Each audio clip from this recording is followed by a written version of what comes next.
Champions of Psychology is meant as education and entertainment. It is not a substitute for medical advice or professional counseling. Discussion of mental health topics will be primarily rooted in research and the personal experiences and self-disclosures of the hosts.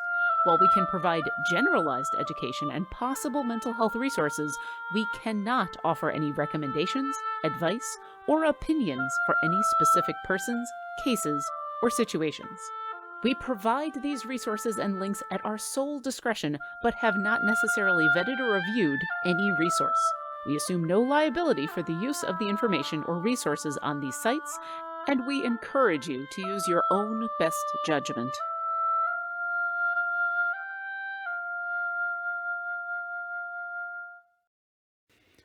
Hello, and welcome to Champions of Psychology, a show with the goal of openly talking about mental health and gaming presented by Codename Entertainment and TakeThis.org.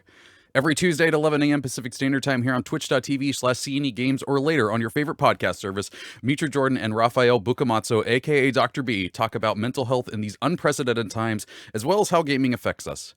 If you're here with us live in the chat, you can leave a question that I, Treavor Bettis, will ask them later in the show. And our topic today is a self-help tool belt. But before we get to that, friends, who are you for people who may not know? I'm Mitra Jordan. I love games and gaming. I'm a registered clinical counselor in Victoria, British Columbia. And I work with kids, adults, mostly adults, and couples. That's me. All right. Well, then I'm Raffael Boccamazzo, better known as Dr. B for long Italian name reasons. And it gets you every time, Trevor. You've heard it like I know it does. I know it does, but every time I'm just like, my delivery is that good. It's that good. It really is. It is. But anyway, yeah, no, I'm Dr. B. I'm a doctor of clinical psychology, and I am the clinical director over at TakeThis.org.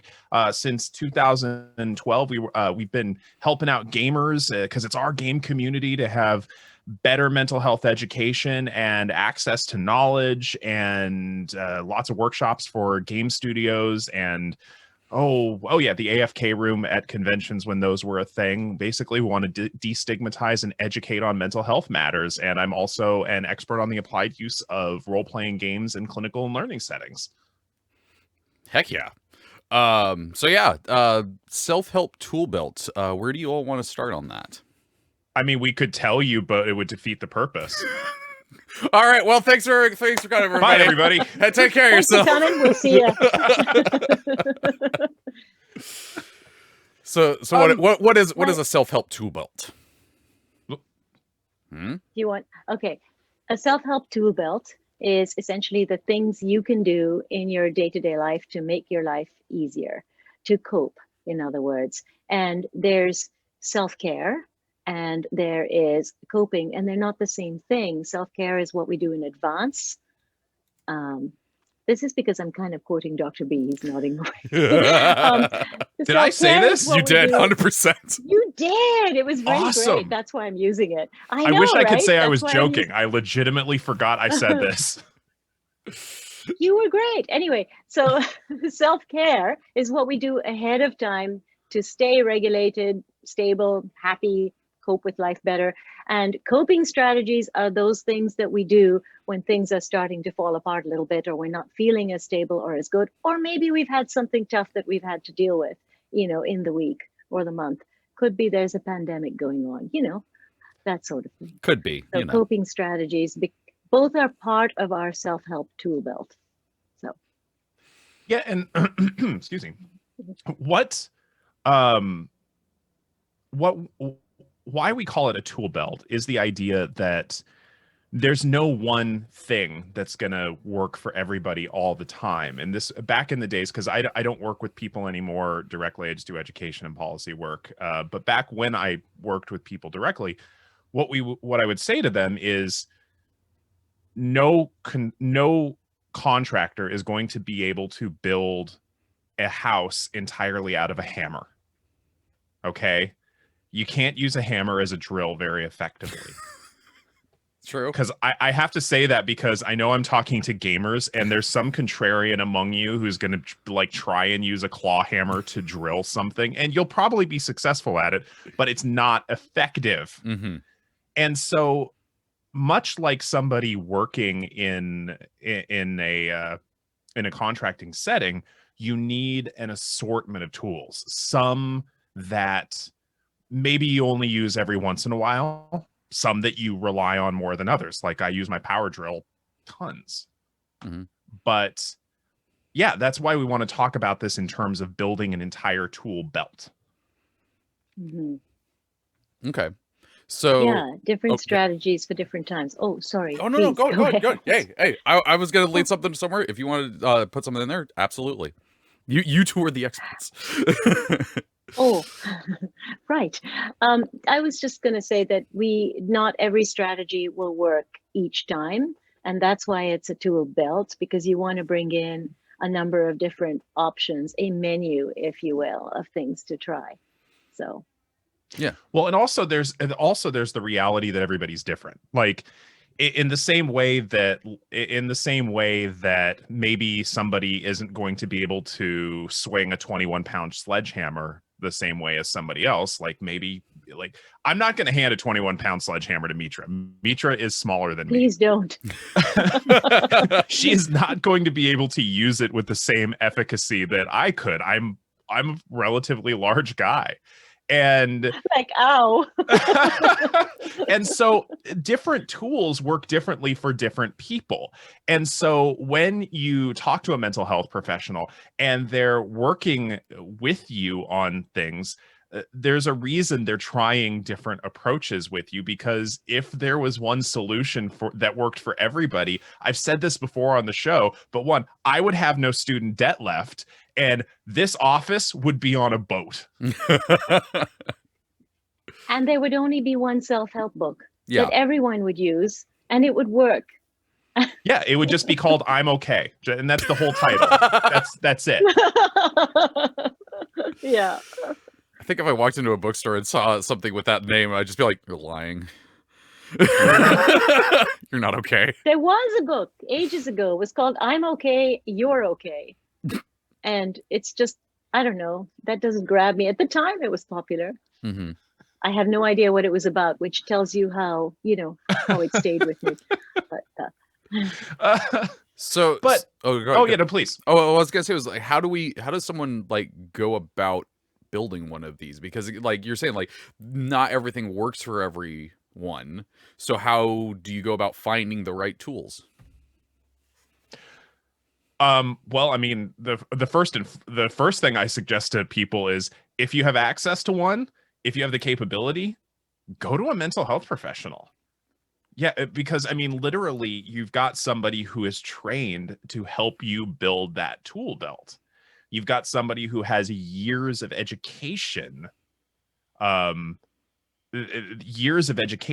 helping people do exactly that. And they are going, a really good mental health professional is going to help you be the one to develop that tool belt, because for you to use, and I'm being a little bit pedantic there, because they're not going to do it for you. They want to teach you to be able to do it on your own. Mm-hmm. Yeah. There's the guidance piece, right? You ask people questions about their experience. You get a sense of what worked other times, why those things maybe aren't working right now in their lives, what they're drawn to trying. And it's a way to fast track creating your self-help tool belt.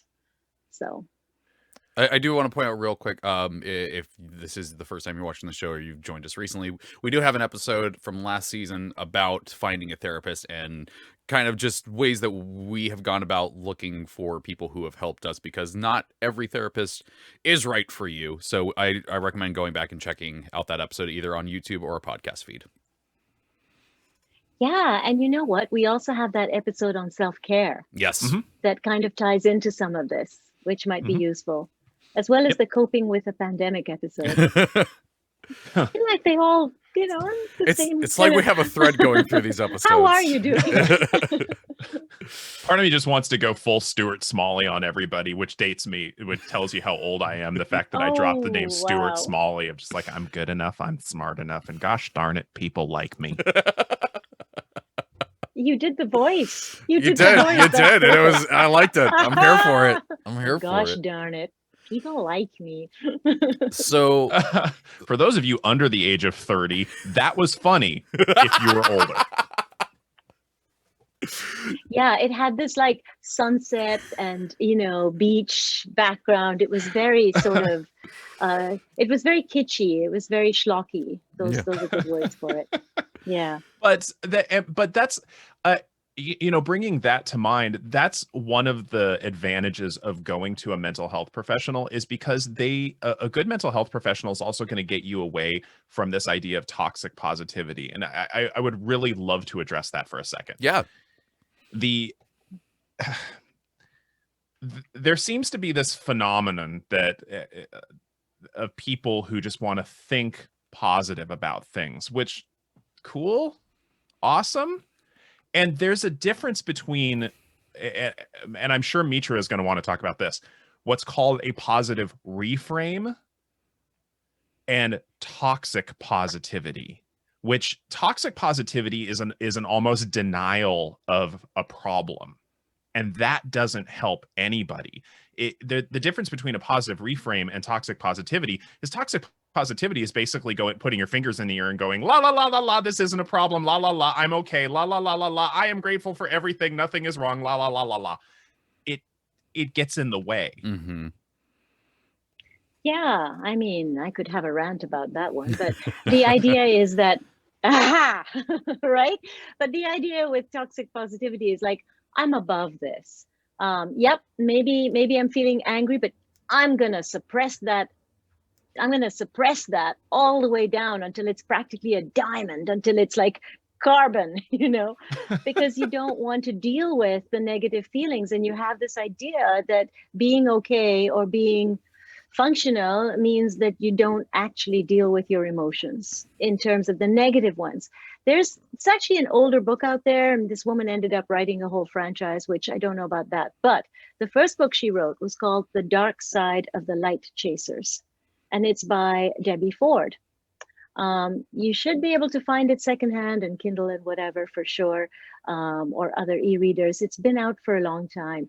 But the plus of this is that she talks a lot about how this cultivating positivity means that you're denying aspects of your own emotional experience. And in doing so, you think it goes away, but it doesn't. You're really just suppressing it, and you end up having a lot of anger. And this builds up in your system and actually creates less regulation. So we've talked many times on this show now about the window of tolerance and this idea of the Goldilocks zone of being able to function well within a range. And we all know what it means to be outside of that range when you're super anxious and upset or super exhausted. The problem with suppressing your emotions, your negative emotions, is that that actually takes a lot of energy to do. And so there's less energy to kind of do your life, because it's kind of like those gopher games, you know, where things keep popping up and you keep kind of suppressing them. Mm-hmm. And then eventually you'll blow, you know, eventually you will end up being really upset or angry or sad, because you can experience a lot of anxiety, depression, and anger from suppressing. Yeah. Yeah, and again, so kind of coming back to it, that's part of the reason a good mental health professional is such a good ally to have in this, is because they're going to help you reframe these things in a way that actually addresses the situation at hand. If we go back to the metaphor of a tool belt for helping yourself, a good mental health professional is going to really help you assess the situation as it is, as opposed to going in ignorant or ignoring actual problems that you may be facing. And so I always recommend to people, mental health professional, if you have access to one, if you have the means, if you have insurance coverage, whatever, or you need somebody who's a sliding scale, it is like the Mercedes right there. It's going to get you there in style. Yeah. It'll have window wipers for the headlights for your emotions. Yeah. And I want to add that, you know, there's kind of the deeper work that one can do in psychotherapy, but in terms of sort of crisis management and helping with that self-help tool belt, that's actually just a few short sessions. People can help you figure out what tools to use, how to talk with people, how to get help, in terms of those around you in your life, your friends, and even how to make things a little bit easier for you at work. So if you're heading towards a crisis or you're just feeling really exhausted, it's a really good idea to seek out some help. Mm-hmm. The next thing that we have on our list here, which I feel like can also be part of therapy and seeing someone like that, is psychoeducation and learning about that. So what can that do? What can just learning do? A lot. It's well, okay. So this is a bit of a pet peeve of mine, because my experience is that the medical industry as a whole, and behavioral health is no exception, does not do enough to empower clients or patients with knowledge. Okay. Back in the days when I used to work with people, I usually worked with teenagers, older teenagers, young adults, and often on the autism spectrum with ADHD, a lot of neurodevelopmental diagnoses. And there were these moments where I would have with them, well, this is a thing with ADHD. I mean, you know what that is, and you know how it manifests. And they were like, no. And I came to realize that, yeah, Treavor, we talked about this last week, that, people got a diagnosis and nobody actually ever taught them about the diagnosis, how it tends to manifest, what options are available for working with it, what future prognosis is like, what systemic barriers may be in place. And so psychoeducation can be an extremely normalizing to people for them to realize that, oh, so this experience that I have all the time that I thought I was just weird about, that's a thing with ADHD, or that's a thing with autism, or that's a thing with depression. Oh my goodness. And that helps them reframe a lot of their stresses in a lot of cases. But also that psychoeducation piece can give people an awareness of the obstacles that they may face, which gives them a better ability to prepare for those obstacles in the future. And more evidence comes out that psychoeducation is a really important piece in long-term wellness for anybody with a diagnosis. Absolutely. And there's all kinds of useful processes that we can come to better understand, even for people who don't have a diagnosis. Like when I share about the window of tolerance or help people just understand, what are expected limits. We have all kinds of ideas about what we should be able to cope with, what we ought to be able to do in our lives. And it helps to really recognize the context in which we're living and the limits around us. And some of that is really about the psychoeducation. Because if we talk about, historically, these stressors that you can experience in your life, they make it difficult to function. If I say to someone, you've gone through a bereavement, and that can look like a year or two of processing. Then when someone else in their life says, well, that was 6 months ago, you can be like, people say it takes a year or two.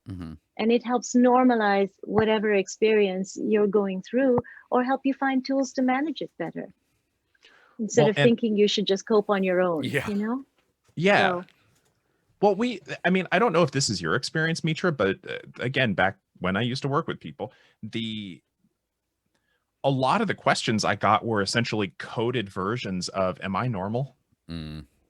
Yeah. Absolutely. I get a lot of that. And no one is. So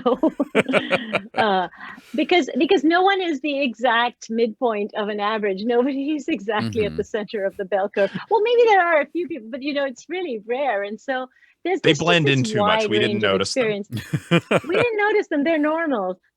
Whatever that means. It's true. But so I mean, that psychoeducation piece can be just an incredibly powerful tool in self-awareness, in preparation, in the ability to essentially notice what's going on and how to cope with it, both preparing for the future and in retrospect. Mm-hmm. Okay, psychoeducation, I think, is one of the most powerful tools we have in terms of, you know, our building our self-help tool belts. Mm-hmm. Yeah, a lot of psychoeducation helps you frame your thoughts. I'm sure some of you have heard about spoon theory, for example. And we talk about spell slots as the same thing. Yep. You know, you've only so much energy, and after that. So these ideas kind of help give one a framework of understanding. And also, we can be kinder to ourselves. If I'm out of spell slots, I'm out of spell slots, right? It's not a judgment on how terrible I am as a person. It's just a process of recognizing how much I had available in the first place that day or that week. Yeah, absolutely. Absolutely. But the one of the other tools that is just so important in that tool belt is social support. Social support is consistently one of the most powerful forces one has in terms of resilience towards things. Like at Take This, we've written papers and we talk to people about things like diversity and inclusion. And I have joked about the idea that it can be broken down into like 7 words, and that is feeling included is good for your mental health. Mm-hmm. Or that's about 7 words. I don't know. Don't quote me on that. I'm not counting. But it's true. It doesn't matter the diagnosis. It doesn't matter the stressor. It doesn't matter what's going on. A sense of isolation and exclusion makes things worse. Mm-hmm. And a sense of being included and knowing you have social supports to draw on that make you feel welcome and loved is so powerful across the board. I like that. No, that is I relate to that statement. Well, I hope most people do. I mean, I should think so. Yeah, because isolation is a huge contributor to depression and even increased anxiety, and absolutely in terms of the amount of joy you get to feel in your life or not. Mm-hmm. We need to feel connected to people. So social, basically we have social networks on here is one of the ways that can not just help build a tool, but can be a tool. Absolutely. Yeah. Absolutely. Yeah. Well, I mean, there's you know, I wrote a book chapter on trauma, and consistently across all forms of trauma, whether it's before a trauma event occurs, whether it's around the time a trauma event occurs, whether it's after the trauma event occurs, having that sense of connectedness, that sense of social support, that sense of I am not alone. And this is part of the reason we come to communities like this. I mean, we've got nearly 1,000 people watching this right now, which is just mind-boggling to me. But because wow. That's amazing. But just coming to a place where you can feel included, a part of something, chat with people who are like-minded. I mean, we've got so many names in the chat that we see over and over and over again that are so warm and so welcoming. I mean, I see Obo Lauren, I've seen Garawar in there. It's anything we can do to feel that sense of community and inclusion. Mm-hmm. It's good for us. Mm-hmm. 100%. Yeah, and it's also fun. Like, I think that, you know, we're talking about this tool belt and we're all serious, that we are serious. We are serious about your mental health and our own mental health. We love it. We do this because we love it. But I do think that fun is such an important part of it, because when we're having fun, we also bring a sense of playfulness, and we're actually using our whole brain. Mm-hmm. Because you know what? We don't always use our whole brain, particularly when we're anxious. We're actually in fight, flight, and freeze sometimes when we're anxious. And we all know about the whole reptilian brain thing. And that really is a side of your brain that doesn't play nice with the rest of it, because there's a reason for that. That's what it's there for. From an evolutionary perspective, if we have way too many inputs when we're trying to survive, we're going to die. But we don't want to live there. We don't want to live in that state. And so fun and creative processes and connection to others, all of that helps us be much more stable as people and bring much more in terms of the solutions or the tools we use on a daily basis. So, No, absolutely. So the last one we've got here, as far as like what can help build a tool belt, is meaning making or reframing. What is that? You want to start this one, Mitra? Sure, I love this one. I know you do. You know I do. So it's like the idea that I hate what doesn't kill you makes you stronger. I'm using that phrase because everyone sort of recognizes it. It doesn't always make you stronger. However, the idea of being able to move through something really difficult and painful, to make sense of it and to think about what we're learning or what gifts it can bring, or what connections it allows us to make, that's the meaning making piece.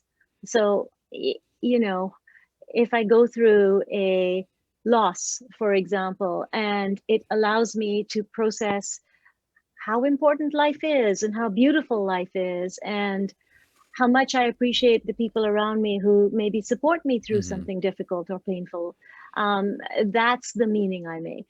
That's the way I re-engage with a sense of community, connection, hopefulness. And it's simple things too.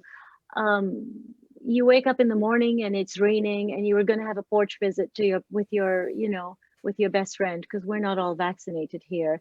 But it's raining and it's miserable and you're like, it's just not great. If you can find a way to turn that around, or to just say, fine, then we're just going to use sleeping bags and a heater and tea and I'm going to make this work and I'm going to have fun anyway. That's creating a change of perspective and bringing a different meaning to your experience. So, and to go back to a point we made a bit ago, is that there's a difference between reframing and a sort of toxic positivity denial of things. Like reframing to me is, I mean, it's kind of like a D20. It's recognizing that all the sides are true, but it's choosing to focus on one side. It's not denying that the other sides exist, but it's just saying, okay, this is what I'm looking at right now. It's basically choosing where to put your focus on a matter. And sometimes it's helpful in terms of creating, like Mitra said, creating meaning out of a struggle. I mean, one of my favorite quotes that I still think about is from Paradise Lost, towards the beginning of the book, where long is the way and hard that out of hell leads to light, where this idea that in order to get to a good place, there is a struggle. Yeah. Did I ever tell you about the job I had where I was a really brutal waitress? I'm really curious about this, and I am interested in running this one shot where Mitra is a brutal waitress. That is your antagonist for this, and you are the line cooks. I loved the line cooks. I had been a line cook at one point, and then things quieted down, and that had been a summer job. So I had to look for something in the fall while I was in school, and the only thing I could find was this waitressing job. And the worst part was we had some terrible customers. It wasn't a good place to work, and I constantly sided with the kitchen, which was not okay. You know, the customer is always right, except when they're not. And I was pretty sure so this lasted about, the worst part was this one buffet experience, because I had to work the buffet. So you had to be there for like 7 a.m, and then you weren't allowed to eat anything, even on the quiet in the back. And so you're starving and there's this buffet. Anyway, the point of all of this is that I got fired about 2 months in. And I remember feeling pretty hopeless in the sense that, what am I going to do now? How am I going to make rent? That kind of stuff. But it really was one of those blessing in disguise experiences, right? And that's what I'm coming back to in terms of reframing. And it was a learning experience about how customer service is really, well, in that context anyway, really not my thing. As a former restaurant manager, I get it. You would have hated me, Trevor. It's so no, good I that we wouldn't didn't have. meet over those circumstances. No, I wouldn't have. Ah. But it's that, I mean, it's that reframing to learn from those situations is an important skill to have in going forward, because, you know, what I just heard from you, Mitra, is one, you're able to laugh about it in retrospect. Mhm. But two, you learned about where your limits are. Mhm. And what you should and should not do in regards to those limits in the future. And that in and of itself, reframing past situations as a learning experience helped you to put some tools in your belt about how to go forward with your life in the future. Yeah, absolutely. Absolutely. And somebody in the chat was saying cooks have a really tough time. They really do. Yeah. But you know, and those kinds of experiences do shape a person for the better if they leave shitty waitress job. Sorry, I swore on camera, but whatever. They absolutely do kind of help you recognize parts of yourself that you otherwise wouldn't see, and Mhm. and if you get out, you don't become, you know, bitter and twisted because you stayed too long, like this one person I worked with. Anyway, yes, so you learn about what's not for you and how damaging certain environments can be, for sure. So reframing mistakes into life experiences that teach you a thing about yourself, very useful. Well, and that's, I mean, and we're talking about it. Every form of psychology that I can think of, it doesn't matter which school of thought you're coming from, whether it's psychoanalytic, whether it's, you know, Jungian analytic psychology, whether it's cognitive behavioral therapy, narrative therapy, acceptance commitment therapy. Every modality of psychology does this to certain in various ways. They might call it something different, but the idea of, again, going back to that D20 metaphor of like, okay, we're just going to turn it a little bit and choose to look at it this way, as opposed to what, that doesn't exist. Mhm. It's a more complete examination and figuring out what we can gain from this going forward. And that's a powerful skill in both building resilience and, you know, building that tool belt. Yeah. Absolutely. I think now is a good time to take our little mid-show break to remind viewers and listeners of our disclaimer, and then we'll be back with a little more discussion and checking in with chat. Champions of Psychology is meant as education and entertainment. It is not a substitute for medical advice or professional counseling. Discussion of mental health topics will be primarily rooted in research and the personal experiences and self-disclosures of the hosts. While we can provide generalized education and possible mental health resources, we cannot offer any recommendations, advice, or opinions for any specific persons, cases, or situations. We provide these resources and links at our sole discretion, but have not necessarily vetted or reviewed any resource. We assume no liability for the use of the information or resources on these sites, and we encourage you to use your own best judgment.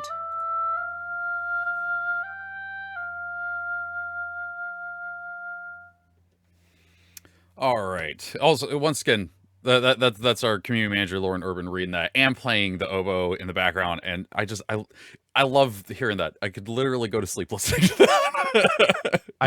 Actually, we need some children's books as narrated or at least yes. accompanied by Lauren. Yes. Mm-hmm. Yeah, I'm for this. I'm 100% for this. So we got a little bit of time before we're gonna check in with chat, and we have a few other things we had on the list to talk about. Which one do you all feel would be the most relevant and best to talk about? I know I'm throwing you a curveball here with picking. You know what? Mitra, do you want to talk about workbooks? Sure. I think you had, I will say, I will talk a little bit about workbooks, but I think you have a lot to say on it. Hey, don't you love the way we throw this back and forth to each other? So great. This is the therapist-y thing. The clinically trained people are like, hey, what would you like to do? But tell me what you would like to do. I feel like while you two do that, I should sit here with a notepad. Just get interesting. You chose to pass it to him during that part of the conversation. Interesting. Trevor's paying attention to the process now. But I wrested it back from him at other parts and made it my own. So let's talk workbooks. I love workbooks. Okay. I absolutely love workbooks. And the reason for that is that for some people, I don't recommend people doing them on their own, but they come with so many tools, so many handouts, so many worksheets for guiding you through a process of various things. I mean, up in my library, I've got workbooks on somebody asked, what are workbooks? Usually we're better about defining terms. So thank you, Coffee Pyros. A workbook is essentially an entire collection of worksheets and psychoeducation and a sort of guided process through working through a specific topic. I've got workbooks upstairs on various forms of anxiety, for PTSD. Let's see what I've got a bunch on those. What are some of the other ones? I've got a depression workbook. I've got a bipolar workbook. I've got all sorts of different things, but every one of them takes a learning building process for helping one out with certain skills. For those of you who have never been in the chat or seen the show, I'm very open about my autism. I've got one that was useful for me learning about my autism. And but they're made for working concurrently with a mental health professional who can help fine-tune things. Because once again, there's no answer all book. No, they're kind of homework-y in some ways, but being able to come in and reflect on what you've been learning and reflect on what has maybe tripped you up a little bit is immensely useful. There are ones on separation and divorce, for example. And there are ones that are a bit more journally as well, that loosely could be considered workbooks. They're not quite in the same vein as the ones you're talking about, but they do help a person work through a process and ask questions. And maybe they also help with the Toolbelt in that they often offer Toolbelt-ish suggestions as well about what might work for you now, or if you only have half an hour, what sorts of things you can do to reflect or calm down or center yourself. So, yeah. Yeah, and I think one of the reasons I like them so much is because every single one of them, that at least that I own, is filled with tools, like Mitra said. And those tools are very specifically gathered to meet the situation that workbook addresses. And in some cases, it's hundreds of pages of these tools that are a combination of both generalized education on the specific topic, again, whether it's depression, whether it's PTSD, whether it's any diagnosis or neurodevelopmental thing you can think of. It gives you that combination of scaffolded education and tools to try. And ultimately, that's a thing I would love for everybody to understand, is that building your tool belt is a trial and error approach. Absolutely. I'm going to just quickly explain what scaffolded education is, because not all people... There I am, throwing out jargon.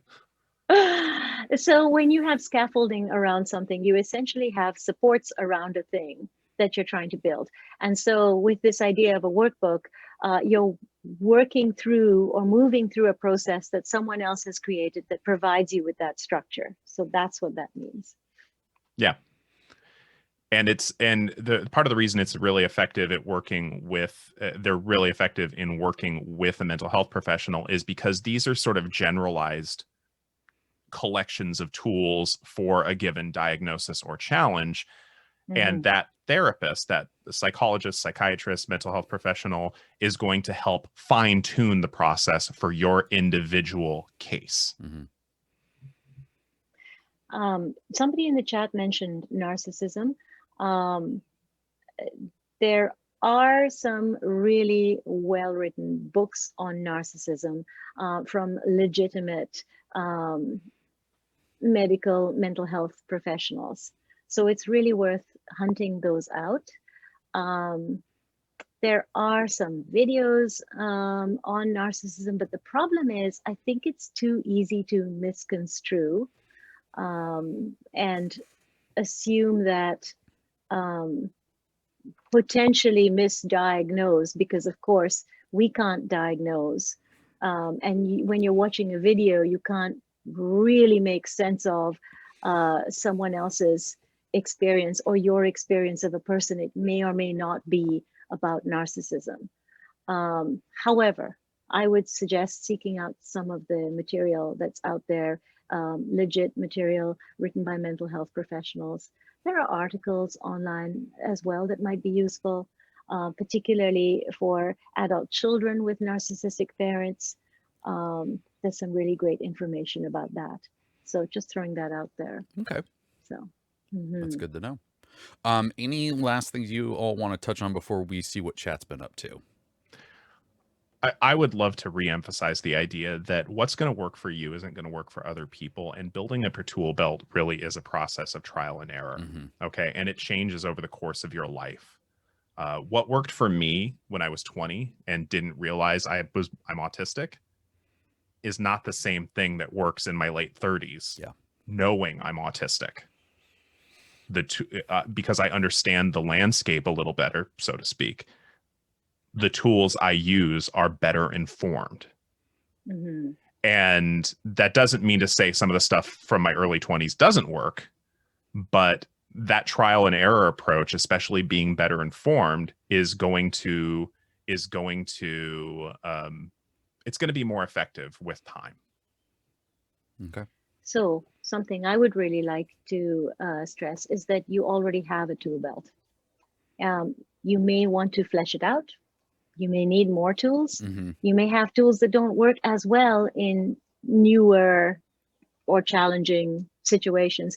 But one of the things I came to understand, particularly having ADHD, is there's actually a lot of things I do that are tools to cope that I thought were just part of normal behavior and experience. In other words, they were part of what I was doing in my life, which is great because that's what tools are for.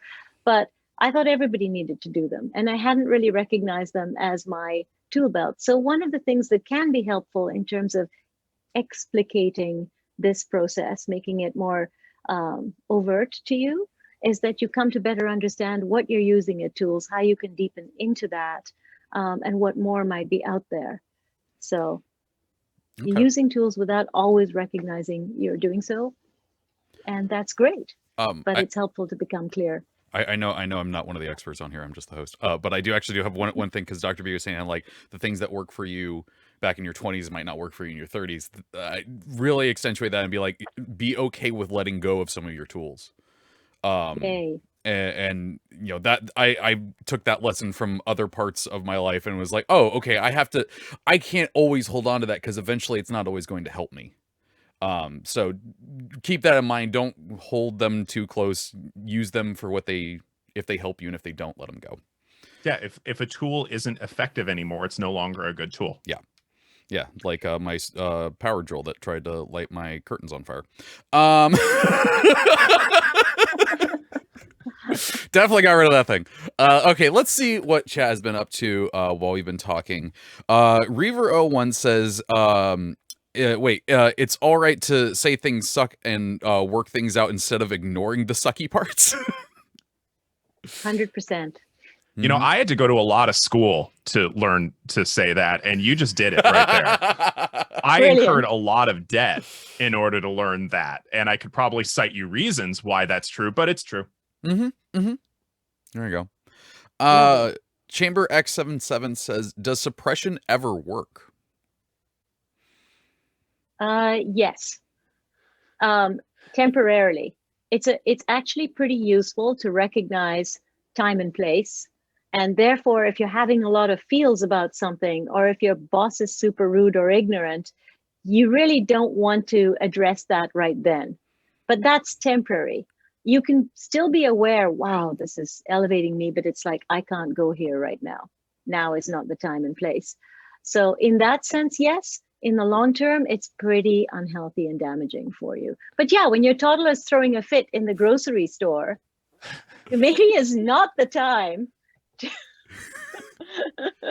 I always imagine in those situations, because I don't have kids, but like I always imagine those situations and parents just like, oh, I can't wait till one day I can just unload on you all these things that you did to me as a child.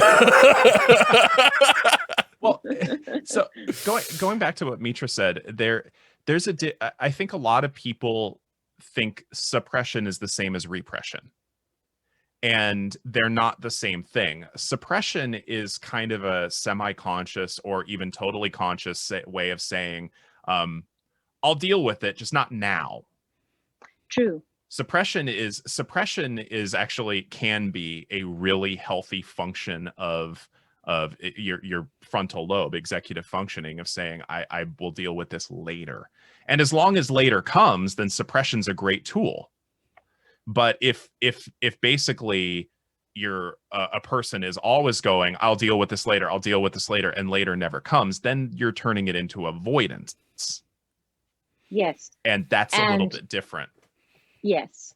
And a lot of repression is when you're kind of in denial. As you said, it's that la la la la la piece, it's that piece of not wanting to accept in some ways that there's something happening. Yeah.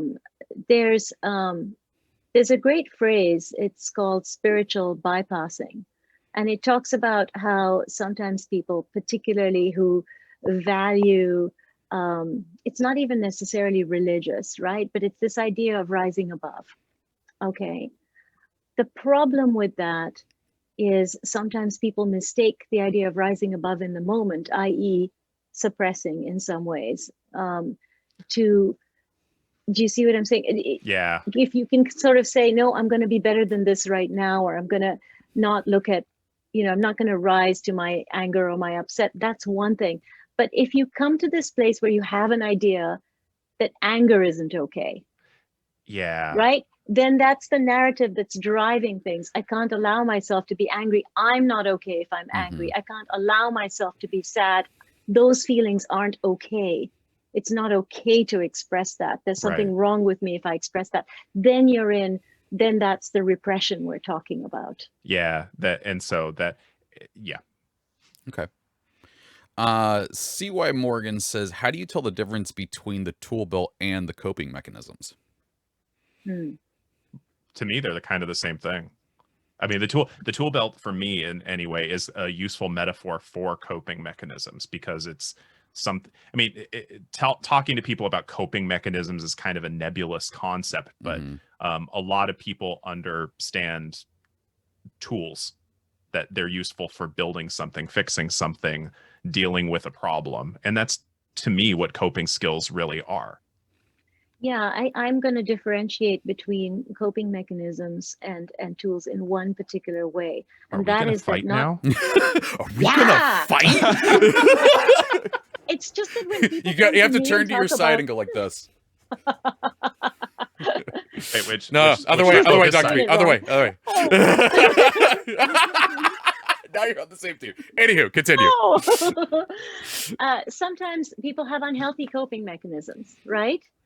Smoking can calm you down in the moment because you're leaving the room, you're taking a break, and you're breathing deeply, if only to inhale, right? It's still a coping mechanism. It's just not a very useful one in terms of consciousness and Toolbelt, right? Toolbelt implies that I'm bringing my conscious thought and energy into solving this, into figuring it out, into coming up with some strategies that are going to make my life better and that maybe aren't going to harm me along the way, right? So sometimes we use coping, yeah. Well, I'm building on that. I'm still no, building on that. This is part of the reason I think of it the same way, is because you can absolutely choose the wrong tool for the wrong situation. Yeah, that's true. Yeah. And it can be a good tool, just misplaced. Right. I misplace my tools all the time. Fair. Yeah, no, I've got my impact What driver do is a you want? fantastic tool, but not when I'm cooking. Okay. Yeah. Don't use a power drill to cut your steak. I don't know. Bandsaw? Seriously, chat, Bandsaw. don't use a power drill to cut your steak. Don't do it. Don't do it. Don't do it. Let's see. Liberation says, how should we react when someone gives us a hard time or gets on our case about talking about our negative feelings? Like they say something like, quote, here's how I have it so much worse than you, but I'm not being negative or complaining, etc. Yeah, it's not a pain Olympics. I hate when people do that. So like I started this thing a long time ago. I live in a place that is always warm. It really is. And so when it gets any slight bit down below like 60 or something, I am cold. And any one of my friends who are not from this place will take it upon themselves to go, oh, you don't have it as bad as where I lived. It used to. And I called them cold elitists. And so I call those people negative elitists, where it's like, oh, so my thing's not as bad as you, so I shouldn't complain. So you're being an elitist about the what we have going on. Okay.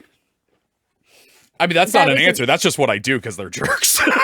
No, but it's awesome, and it's a great strategy because you're refusing to be okay, where did my words go? I had them right there. You were talking about ADHD pain took them and Olympics. flew away. You were talking about I was pain talking Olympics. about pain Olympics. I guess what I'm also talking about then is validation, Mm-hmm. right? So Trevor, you were refusing to be invalidated. Yeah. That's what I was looking for. It's a lot of syllables. I think the problem is that people do invalidate others. And I think that in those instances where, you don't have it as bad as I do, essentially, it is not about a competition. And you can say that might be a useful thing to say. Mm-hmm. And if it's a good friend, you can talk about, you might be able to actually talk about, but that's just my experience. And it feels cold for me, Mm-hmm. right? Or if they're a really good friend, you can talk about that their verbal patterns are invalidating for everyone around them and they should stop. Mm-hmm. So I used to just really embarrass the hell out of them by being like, oh, I'm sorry, I didn't realize the King of Cold was here. Oh, bow to the King of Cold. He Yes. shall rule and tell And us when we are cold. But I'm a jerk, so. I mean, if I've got a good enough relationship built up with someone that they can understand, I mean that pretty lovingly, if a little bitingly, that can work with my friends because then they realize they're kind of being annoying. Trying to watch my language here. Yep. But for me, what I've done in the past in those situations is just to basically I plant my flag in that spot and say, and just like, yes, and Mm-hmm. just because you're suffering doesn't mean I'm not suffering. Yeah. Yep. Your suffering doesn't negate mine. Yeah. A problem is a problem regardless of what problems you have. Yeah. And there have been times in the past where I've been more forceful with it, where people have been like, yeah, but listen, I have a problem. You can help me solve it. You can help me work with it, or you can say it's not a problem. The first one is welcome. The second one is not. Mm-hmm. And I want to clarify, what I said may have been funny. Do what Dr. B said. Don't do what I said. Well, there's a lot of different solutions, and this is part of the reason we can't really answer individual situations, because we don't have a complete understanding of what a person's situation is. Yeah. And what works for me might not work for you. And this is what comes back to that tool belt idea. There's a trial and error approach to this. What is effective for me because of my skill set, because of my situation, may not work for someone else. And it would be arrogant of me to say, this will totally work for you. Mm-hmm. Absolutely. And you also can't go wrong going with empathy. So, both for yourself and others. So someone has an emotion or a response to something or feels cold when I don't, okay. Yeah. Let's just accept where they're at.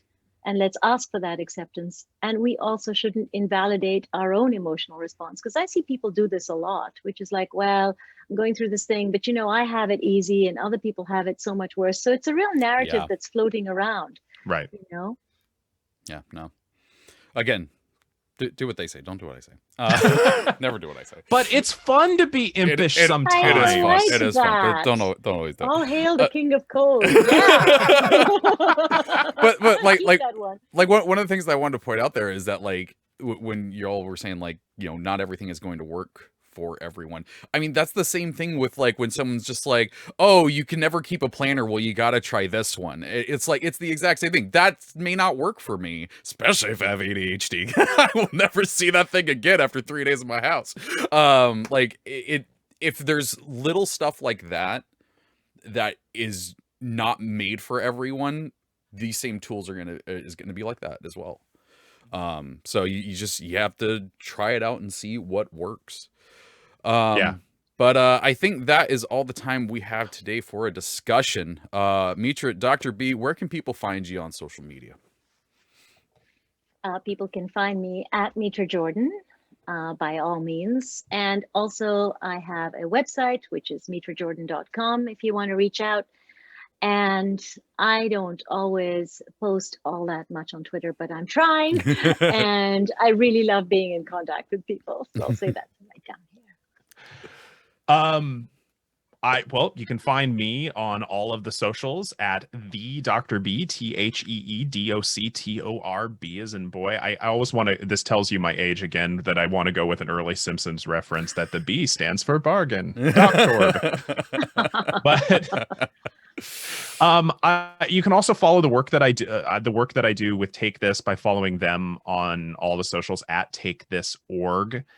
And you could find me here every Tuesday at 11 a.m. And I'm often streaming for Take This on Monday afternoons, at least Pacific time. You can find me on the Difficulty Class podcast every Friday, as well as on Champions of Lore every Monday at 11 a.m. Pacific Standard Time here on twitch.tv/CNE Games. And you also find me on Twitter with my way too many podcasts at the Treavor, and there's an A hiding in there. I do want to thank everybody for being here in the chat today. I apologize if I didn't get to your question or point. There was a lot of them, and we only have a little bit amount of time here. But I do appreciate you being here, and thank you for participating in the chat. Let's see. I want to thank Jay for moderating in the chat because they do an amazing job each and every week, and I literally couldn't do this show without them. Like, if I tried to grab your questions myself, there wouldn't be any. Not a chance. I do want to take this opportunity to thank Codename Entertainment and Take This for giving us an opportunity to have these discussions. If you missed any part of today's show or any of our previous shows, you can always catch it as a podcast at 2 p.m. the same day that these air.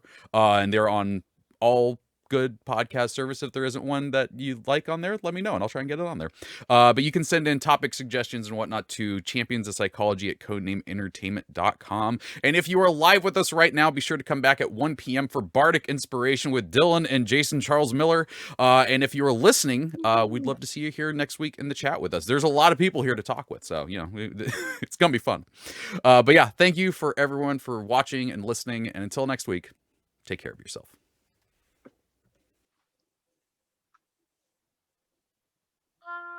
Champions of Psychology is meant as education and entertainment. It is not a substitute for medical advice or professional counseling. Discussion of mental health topics will be primarily rooted in research and the personal experiences and self-disclosures of the hosts. While we can provide generalized education and possible mental health resources, we cannot offer any recommendations, advice, or opinions for any specific persons, cases, or situations. We provide these resources and links at our sole discretion, but have not necessarily vetted or reviewed any resource. We assume no liability for the use of the information or resources on these sites, and we encourage you to use your own best judgment.